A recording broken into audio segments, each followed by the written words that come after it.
अखिल भूमंडलीय सर्व शिरोमणि मुनि समाज के संस्थापक आदि मुनीश्वर योगेश्वर सदगुरुदेव शिव मुनि महाराज की जय। उपस्थित मुनि वृंद, साधु सज्जन वृंद, संत वृंद, साधक वृंद, आध्यात्म ज्ञान के जिज्ञासुओं और प्रेमियों, सभी श्रोता वृंद, आप सबको मेरा कोटिशः नमन, सप्रेम जय जीव। तो आध्यात्मिक चर्चा चल रही है और हम लोग सदगुरुदेव शिव मुनि महाराज रचित ग्रंथ निरोग होने का अद्भुत उपाय पर चर्चा कर रहे हैं। आज अध्याय 4 के अंतर्गत ध्यान चिकित्सा पर चर्चा करेंगे, है ना। तो पढ़ लेते हैं, फिर बातें होंगी, है ना। सदगुरुदेव क्या लिखे हैं। प्रातः काल सबसे पहले जब आपकी निद्रा टूटती है, उस समय अन्य भावनाओं से हृदय स्वच्छ रहता है। इस समय की भावना का शरीर पर बहुत बड़ा प्रभाव पड़ता है। अतः प्रातः काल ज्यों ही निद्रा टूटे, सबसे पहले यही भावना करो कि हम निरोग हैं, हमारे शरीर से रोग निकल रहा है। चारों तरफ हमारे शरीर के भीतर अमृत स्वरूप निरामय परमात्मा व्यापक हो रहा है। चिंतन करो कि हमारे चारों ओर अमृत स्वरूप निरामय परमात्मा का समुद्र भरा हुआ है। हमारे अणु अणु में वह व्यापक हो रहा है। रोग का कहीं पता नहीं, बस इतना सोचकर उठो। अपना नित्य कर्म कर डालो, योग व्यायाम भी कर लो। चक्र भेदन की क्रिया योग व्यायाम करके सुखासन से लेट जाओ और अपने चित्त को एकाग्र करो। चित्त श्वास पर लगा रहे तो और अच्छी बात है। श्वास लेते समय ध्यान करो कि हम अमृतपूर्ण जीवनदायी और स्वच्छ प्राणों को भीतर ले जा रहे हैं। प्राणों में जीवनदाता परमात्मा व्यापक है। प्राणों द्वारा हमारे भीतर जीवन बल और स्वास्थ्य का प्रवेश हो रहा है। इसी का चिंतन करो। श्वास जीवनमय और जीवनदाता है। श्वास के निकलने के साथ यह भावना करो कि सारा रोग शरीर से बाहर निकल रहा है। इस तरह श्वास पर चित्त लगाने से थोड़ी देर में चित्त एकाग्र हो जाएगा। जब चित्त एकाग्र हो जाए तो फिर वही भावना करो जो प्रातः काल उठते ही करने के लिए मुनि समाज के सदस्यों को बताया गया है। इस समय जरा इस भावना को देर तक करो कि हम निरोग हैं और निर्विकार हैं। हम वह हैं जिसमें रोग हो नहीं सकता, हमें जरा और मृत्यु नहीं सता सकती। हम ईश्वर हैं, यह सारा संसार ईश्वर है और यह शरीर भी ईश्वर है। सिवाय ईश्वर के और कुछ है नहीं। ईश्वर की मृत्यु कैसी, जरा कैसी और रोग कैसा। आंख बंद करके भावना करो कि हम अमृतमय, स्वास्थ्यपूर्ण तथा ईश्वरमय शीतल समुद्र में पड़े हुए हैं। चारों तरफ क्षीर सागर के समान स्वच्छ जीवन और बल को देने वाला सागर है और विष्णु रूप हम आनंद से उस पर सो रहे हैं।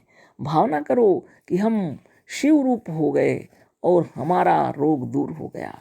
बस यह ध्यान करके उठो और अपने कार्य में लग जाओ।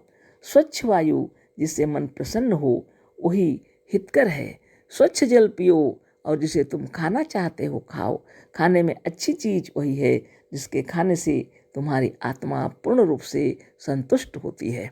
डर कर स्वच्छ जल, स्वच्छ वायु और अरुचिकर भोजन से परहेज न करो। रुचिकर भोजन है ना, रुचिकर भोजन से परहेज न करो।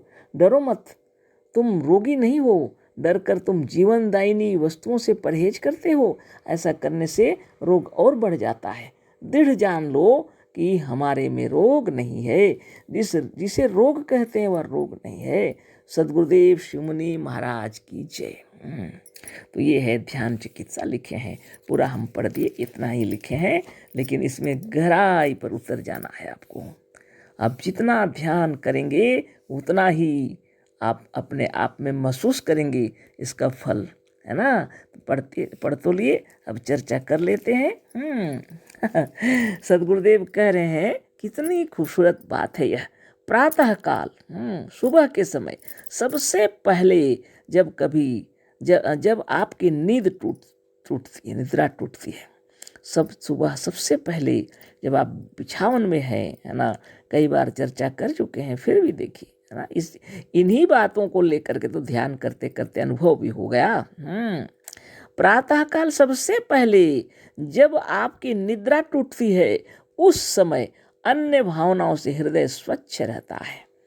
जब नींद टूटती है पहली बार, है ना, आप बेड में ही हैं, लेकिन नींद खुल गई, चेतन हो गए, आंखें बंद भी हैं तो कोई फर्क नहीं पड़ता, लेकिन उस समय हृदय पूर्ण रूप से स्वच्छ रहता है, दूसरी कोई भावनाएं उस पर नहीं है। इसी समय सद्गुरुदेव कह रहे हैं, इस समय की भावना का शरीर पर बहुत बड़ा प्रभाव पड़ता है। सुबह सुबह भोर में जगते साथ आँख बंद है, फिर भी अपने का ध्यान करने के लिए गुरुदेव कह रहे हैं, क्योंकि इस समय की भावना का हृदय पर बहुत बड़ा प्रभाव पड़ता है, पूरे शरीर पर प्रभाव पड़ता है ना। प्रातः काल जैसे ही आप उठेंगे, है ना, अतः प्रातः काल ज्यों ही निद्रा टूटे, सबसे पहले यही भावना करो कि हम निरोग हैं, है ना।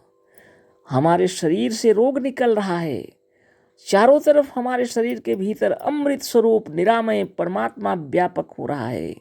चिंतन करो कि हमारे चारों ओर अमृत स्वरूप निरामय परमात्मा का समुद्र भरा हुआ है, हमारे अणु अणु में वह व्यापक हो रहा है।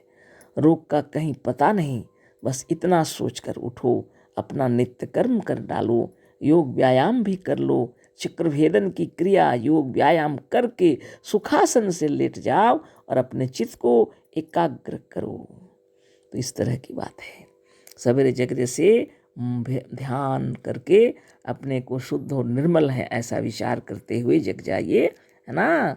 और अगर गुरुदेव के भावनाओं को, शुभ भावनाओं को गुनगुना भी सकते हैं, अगर अपना मुनि है सब लोग तो कोई दिक्कत नहीं। और अपने शौच से निवृत्त होकर अपने सुबह के सारे नित्य कर्म से निवृत्त हो जाइए, सद्गुरुदेव कह रहे हैं।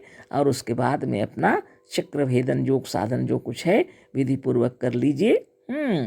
और उसके बाद सद्गुरुदेव कहते हैं सुखासन से लेट जाओ, या तो बैठ जाओ, तुम्हारी इच्छा, है ना।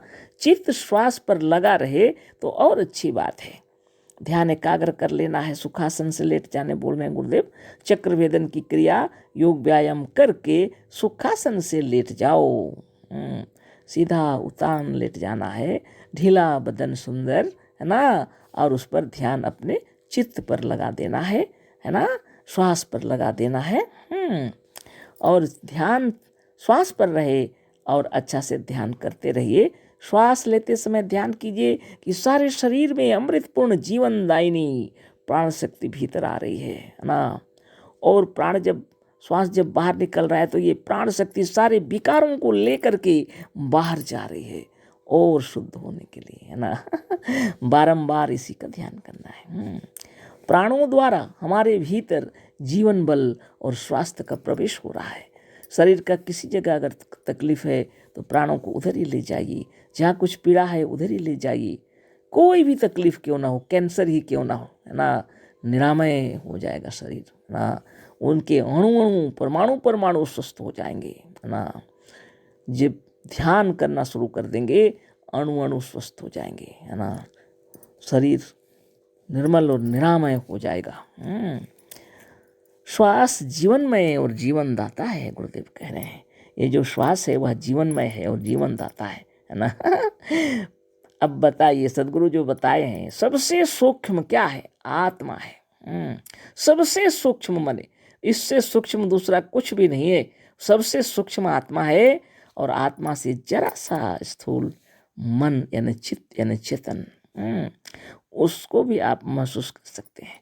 उससे स्थूल है जरा तो ये प्राण जो श्वास, जिसको जो गुरुदेव बता रहे हैं, श्वास जीवनमय और जीवन दाता है, जिसको आप महसूस कर सकते हैं। श्वास चल रही है, उस पर आप ध्यान भी कर सकते हैं ना। और इस श्वास से थोड़ा सा स्थूल है इस शरीर के अंदर जो रुधिर यानी रक्त जो प्रवाहित हो रहा है, और उससे स्थूल है या हाड़ मांस का शरीर है ना। और स्थूल उससे है यह जगत, तो सर्व खलविदम ब्रह्म ही है।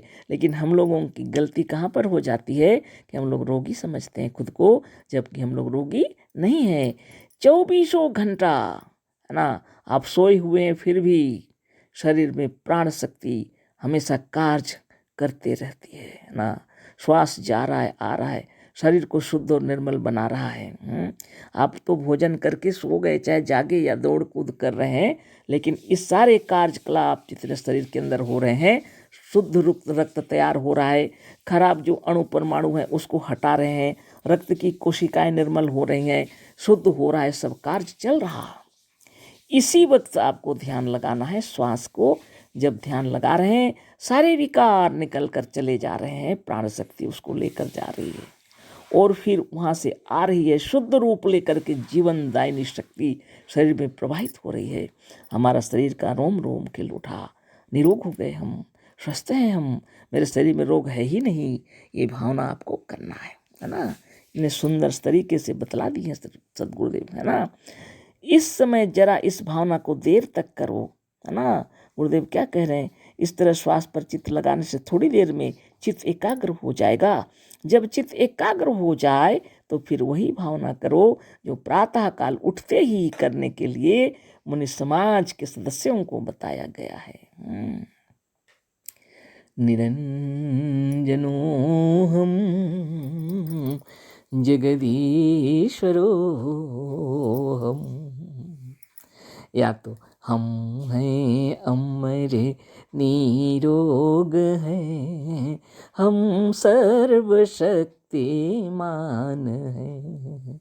और प्रणव करते रहिए और फिर आगे कल चर्चा होगी। सप्रेम जय जीव, अशेष धन्यवाद, कोटिशः नमन। सद्गुरुदेव शिव मुनि महाराज की जय।